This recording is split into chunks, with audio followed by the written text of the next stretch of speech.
Bonjour à tous et bienvenue dans cette nouvelle vidéo sur Playwright. Aujourd'hui, nous allons parler du fichier de configuration. Comme vous le voyez, le fichier de configuration playwright.config.ts est un fichier qui, à première vue, peut être assez dense. La règle numéro 1 à respecter, c'est d'essayer de le rendre le plus léger possible, visuellement bien évidemment, afin de ne garder dedans que les objets que nous jugeons utiles. C'est-à-dire que je peux commencer dès maintenant le nettoyage et enlever tout ce que nous intéresse pas. Les commentaires, le timeout, le test directory.test, il est par défaut, donc je peux l'enlever. Tout ce qui est lancement de test en parallèle, je peux aussi l'enlever. Les paramètres qui concernent la CI, je peux aussi les enlever. Les workers également, je peux enlever tout ça. Le report HTML, je vais les laisser parce qu'on va en parler plus tard. Mais je peux supprimer le commentaire ici. Ça aussi, je peux enlever. Tout ça, je peux aussi l'enlever par rapport à la vidéo. Je peux enlever tout ça. Je vais le laisser parce que j'ai envie de vous montrer quelque chose par la suite. Mais si ça ne vous est pas utile, vous pouvez l'enlever. Par rapport au projet, je vais enlever le maximum. Je vais garder juste celui de dev. Ça, je peux enlever. Pour Chromium, je peux enlever ça parce qu'on sait que c'est Chrome le navigateur par défaut. Firefox, je peux le laisser. WebKit, ça je peux enlever. Pour Firefox, je vais utiliser une autre syntaxe. Au lieu de use device desktop Firefox, je vais mettre browser name.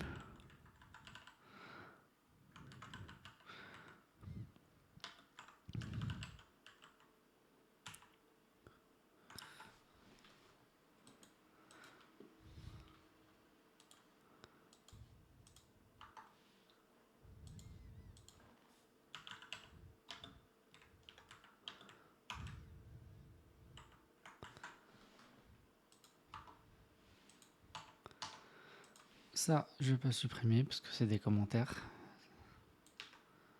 Ça aussi.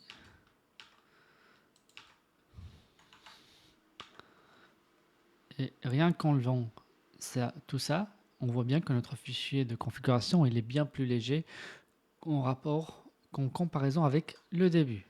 Donc,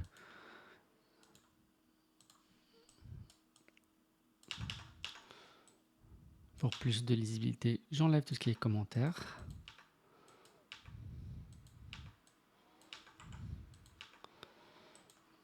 Voilà, maintenant c'est plus léger. Donc ce qui est à retenir, c'est que au niveau du fichier de configuration, on a deux sections. Il y a cette partie-là qu'on peut appeler la section globale et ici la section projet. Retenez bien que tout ce que vous configurez ici, il peut être reconfiguré ici également. Je prends par exemple le fait d'avoir un timeout ici. Si on a un timeout ici, ben on peut le modifier également sur le niveau projet. Par exemple, pour le timeout, je peux venir ici et mettre timeout à 40 secondes et également venir ici au niveau du projet Chromium et mettre que je veux un timeout d'uniquement de 30 000. Et ce qu'il y a à retenir, c'est que le niveau projet va prendre le dessus sur le niveau global. Par exemple aussi, je peux dire que à chaque fois que j'ai envie de je peux même aussi dire que pour Firefox, eh bien, je peux par exemple au niveau global mettre la vidéo à off. Par contre, quand je vais lancer avec le niveau Chromium, je vais lui dire, eh bien, je voudrais un mode qui soit un mode off. Je vous montre.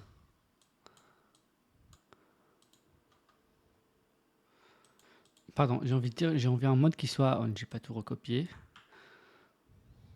Donc, je viens ici.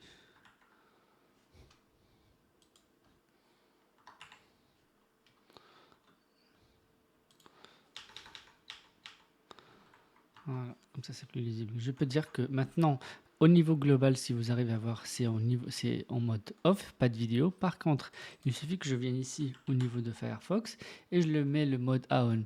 Ainsi, quand le test va être lancé sur Chrome, il n'y aura pas de vidéo. Cependant, si je lance mon test via Firefox, eh bien cette fois-ci, il va prendre les vidéos avec les mesures que je lui ai spécifiées. Pour rappel aussi, cette section projet, il ne s'agit pas de worker ou bien de navigateur. C'est pas une section par navigateur. Donc je préfère le rappeler pour pas qu'on ne pense que ça c'est uniquement pour Firefox, Chrome ou compagnie. Non, je pourrais même vous montrer un exemple, avoir un projet qui traite uniquement un fichier de test. Je vais vous montrer un exemple avec notre test, ce 05 test qui, rappelez-vous, on avait fait un remplissage, on avait renseigné le form fields. Donc, je peux créer un projet rien que pour ce spec file. Je vais le faire, je vais l'appeler, je vais lui donner le nom de form fields.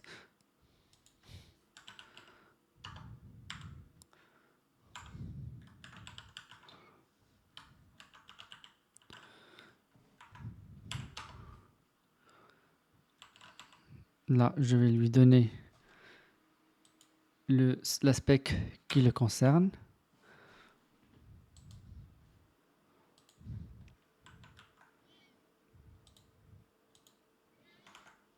Parfait. Et je vais lui demander cette fois-ci d'ouvrir ce fichier-là en format grand écran, c'est-à-dire que en agrandissant l'écran.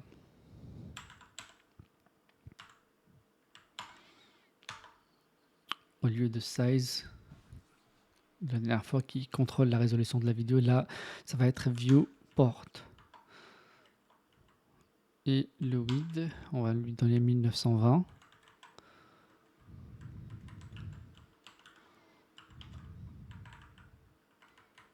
Width, c'est pas comme ça que ça s'écrit.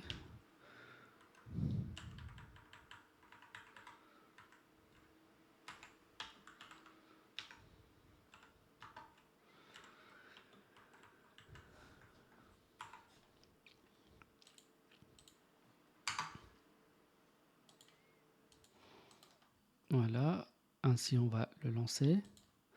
Testing. Là, je peux voir qu'il y a la possibilité d'ajouter ces formes, de lancer plutôt, pardon, avec le nouveau projet qu'on a créé. Je lance. Voilà. Là, ça s'est ouvert comme ce qui a été attendu, c'est-à-dire avec un grand écran. Ou plutôt une fenêtre qui prend la largeur et la largeur de tout l'écran. Contrairement à l'autre test qui lui ne s'ouvrait pas en full width. Voilà.